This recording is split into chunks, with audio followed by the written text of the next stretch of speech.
جامن کا درخت۔ انسان کی زندگی میں کچھ واقعات ایسے ہوتے ہیں جو انسان کی زندگی پر گہرے اثرات اور گہرے نقوش چھوڑ جاتے ہیں۔ کچھ واقعات تو ایسے ہوتے ہیں جن کو سن کر لوگ مشکل سے ہی یقین کرتے ہیں، مگر ایسے واقعات سچ ہوتے ہیں۔ ایک ایسا ہی واقعہ سنیں جو ہمارے دوستوں کے ساتھ پیش آیا۔ یہ بات کافی پرانی ہے، جب ہم سب دوست شام کو گراؤنڈ سے واپس آ کر اپنے محلے میں جمع ہو جاتے تو خوب محفل لگاتے۔ ایک دن ہم رات کا کھانا کھا کر گھر سے باہر نکلے تو دوستوں نے بولا آج جمعرات ہے اور آج جن بھوت اور چڑیلوں کا دن ہے۔ میں جن بھوتوں پر یقین تو رکھتا تھا پر کبھی ان سے آمنا سامنا نہیں ہوا، تو میں اس بات سن کر ہنس دیا۔ اس نے میری طرف غصے سے دیکھا اور بولا یہ جو گاؤں ہے باہر کھیتوں میں جامن کا درخت ہے، اس پہ آج جن بھوت آئیں گے۔ اگر نہیں یقین تو سب میرے ساتھ جا کر دیکھ لو۔ ہم سب نے حامی بھر لی اور اس کے ساتھ چلنے کو تیار ہو گئے۔ میں اس دوست کا نام بتاتا چلوں، اس کا نام ندیم تھا اور وہ اکثر رات کو اکیلا کھیتوں میں گھومتا رہتا تھا، اس لیے اس پہ کچھ دوستوں نے یقین بھی کر لیا تھا پر ہم نے یقین نہیں کیا۔ ہم 5 دوست تھے جس کے نام تھے عابد، ناصر، ساجد، مدثر اور ندیم۔ جیسے ہی عشاء کی اذان ہوئی ہم نکل پڑے اس کے ساتھ کھیتوں میں جن بھوت دیکھنے۔ رات کافی گہری ہوئی چلی جا رہی تھی تو ڈر بھی لگ رہا تھا۔ ابھی ہمیں چلتے ہوئے 10 منٹ ہی گزرے تھے، ایک کھیت سے بکری کے چھوٹے بچے کے بولنے کی آواز آئی۔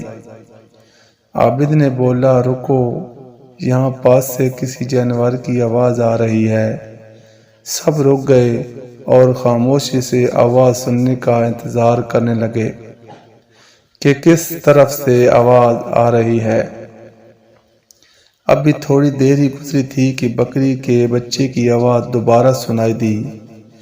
ندیم نے فوراً بولا آواز اس طرف سے آ رہی ہے، جو 2-4 کھیت چھوڑ کر ہی سن کا کھیت تھا۔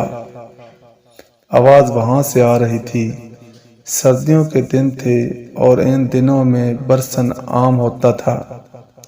سب دوست اس طرف جانے لگے تو ناصر نے بولا چھوڑو یار، جو بھی ہے ہمیں کیا لینا دینا، اس سے ہم جس کام کے لیے جا رہے ہیں اس طرف چلو۔ پر کوئی بھی نہیں مانا اور برسن کے کھیت کی طرف بڑھنے لگے۔ سب بھی وہاں جا کر دیکھا ایک چھوٹا سا بکری کا بچہ وہاں کھیت میں بیٹھا تھا۔ ہم میں سے کوئی کچھ بولتا اس سے پہلے ہی ندیم نے کہا لگتا ہے جو یہاں بکریاں چرا آتے ہیں ان کا رہ گیا ہوگا، اس کو اٹھا لو، صبح پتہ لگا تو واپس کر دیں گے۔ سب نے اس بات سے اتفاق کیا اور ایسا ہی کیا۔ اس کو ہم نے اٹھا لیا اور اپنی منزل کی جانب بڑھنے لگے۔ رات کافی گہری ہوتی چلی جا رہی تھی اور ہمارے ڈر میں مزید اضافہ بھی ہو رہا تھا، کیونکہ کھیتوں میں طرح طرح کے جانور کی آوازیں آ رہی تھیں۔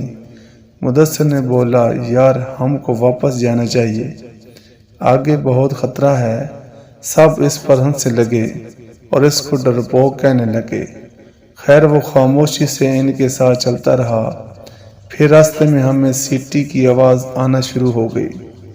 سب رک گئے اور ایک دوسرے کی طرف دیکھنے لگے۔ سب کے چہرے سے صاف نظر آ رہا تھا پر کوئی بھی یہ نہیں چاہتا کہ ہم واپس جائیں اور اللہ کا نام لے کر اس جامن کے درخت کی طرف بڑھنے لگے۔ اب بھی تھوڑی دیر ہی گزری تھی کہ ہمیں چلتے ہوئے تو سامنے ہی وہ درخت نظر آ گیا۔ ہم سب دوست اس درخت سے تھوڑا ہٹ کر بیٹھ گئے۔ سب سے پہلے تو مدثر نے بولا اس بکری کے گلے میں کوئی رسی وغیرہ ڈال دو تاکہ یہ کہیں ادھر ادھر نہ ہو جائے۔ سب دوست رسی ڈھونڈنے لگے اور جلدی ہی ایک چھوٹی سی رسی مل گئی تھی۔ اس کو ہم نے اس کے گلے میں ڈالا اور رسی ناصر کو پکڑا دی، اور سب کی نظریں اس درخت پر جمی تھیں۔ 10-15 منٹ گزرے تھے کہ اس جامر کے درخت کے اوپر سے ایک باریک سی لال رنگ کی لائٹ نظر آئی۔ وہ لائٹ اتنی باریک تھی اور اتنی تیز تھی، یہاں بتانا مشکل ہے۔ وہ لائٹ کبھی درخت پر جاتی، کبھی درخت سے نیچے آتی۔ ہمارا خوف کے مارے برا حال ہو رہا تھا، اور ساتھ ہی پراسرار آوازیں آنا شروع ہو گئیں۔ ہم سب نے اونچی آواز میں ورد پڑھنا شروع کر دیے۔ کچھ دوست تو وہاں سے بھاگنے کے لیے تیار تھے، ہم نے روک رکھا تھا ان کو۔ پھر سب نے یہ محسوس کیا کہ لائٹ اب ہماری طرف بڑھ رہی تھی۔ جب سب نے یہ منظر دیکھا تو وہاں سے بھاگنے میں ہی بہتری سمجھی، اور اتنی سپیڈ سے سب وہاں سے الٹے پاؤں دوڑے، اور ہمارے پیچھے اتنی خوفناک آوازیں بلند ہو رہی تھیں، بس یہی محسوس ہو رہا تھا جیسے وہ بالکل ہمارے پاس ہی ہیں، اور کسی بھی لمحے وہ ہم سب کو نقصان پہنچا سکتی ہے۔ ہم نے ہمت نہ ہاری اور بھاگتے رہے، ورد کرتے رہے، اور واپس گاؤں آ کر سانس لیا۔ جب ہم سب گاؤں کی حدود میں پہنچ گئے تو مدثر ناصر کی طرف دیکھا اور پوچھا، آپ کے پاس بکری کا بچہ تھا، وہ کہاں چھوڑ آئے؟ اس نے ہاتھ کی طرف دیکھا تو اس کے ہاتھ میں صرف رسی تھی۔ اس نے بولا کہ جب ہم وہاں سے بھاگ رہے تھے تو یہ صرف رسی ہی تھی، بکری کا بچہ کدھر گیا اس کا کچھ معلوم نہیں۔ جب وہاں سے واپس دوڑے تو بکری کا بچہ وہاں ہمارے ساتھ نہیں تھا، صرف یہ رسی ہی تھی۔ کیا وہ سچ میں بکری کا بچہ تھا یا کوئی اور مخلوق تھی؟ سب دوستوں نے کہا، جو بھی تھا ہم صبح وہاں جا کر ضرور دیکھیں گے۔ جب صبح ہوئی تو کوئی بھی وہاں جانے کو تیار نہیں تھا سوائے ندیم اور مدثر کے۔ وہ دونوں کھیتوں میں گئے اور اسی جگہ گئے تو انہوں نے وہاں بکری کے بچے کو مرا ہوا پایا، جو جامن کے درخت کے بالکل قریب ہی پڑا تھا۔ اس کی صرف ہڈیاں ہی ہڈیاں نظر آ رہی تھیں۔ اس بکری کے بچے پہ گوشت کا کوئی نام و نشان بھی نہیں تھا۔ وہ دونوں سمجھ چکے تھے رات کو جو کچھ بھی ہوا وہ ان کا وہم نہیں تھا۔ اس درخت پر واقعی کچھ ایسا تھا جو ندیم نے بولا تھا۔